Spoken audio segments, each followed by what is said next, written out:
একটা চমকপ্রদ বিষয় কি জানেন, যে হলুদ মাখলে রিঙ্কলস কমে যায়। হ্যালো, আমি ডক্টর সাবিরা ফেরদৌস ইতু, লা ওথেলোয়ের পরামর্শক। কথা বলছি যুক্তরাজ্যের বটেসফোর্ড থেকে। ফাইটোথেরাপি রিসার্চ জার্নালের একটা স্টাডিতে দেখা গেছে কারকিউমিন কোলাজেন প্রোটেক্ট করে রিঙ্কলস কমায়। ধরুন আপনার মুখে ফাইন লাইন দেখে বয়স বাড়ার চিন্তা হয়, এটা স্ট্রেস আর সান ড্যামেজ থেকে কমন, কোলাজেন লস হয়। সায়েন্স বলে ফ্রি র্যাডিক্যালস কোলাজেন ব্রেক করে। গবেষণা দেখায় এটা ইউভি রে থেকে 40% রিঙ্কলস ঘটায়। ঘরোয়া চমৎকার একটা সমাধান আছে। হলুদ পেস্ট করে মাখুন, অনেকটা কমে যাবে। হলুদে আছে কারকিউমিন অ্যান্টিঅক্সিডেন্ট, যা কোলাজেন প্রোটেক্ট করে।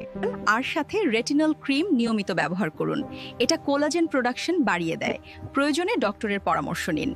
এ বিষয়ে বা ত্বকের যে কোনো সমস্যায় প্রশ্ন থাকলে কমেন্টে জানান, আমি উত্তর দেওয়ার চেষ্টা করব।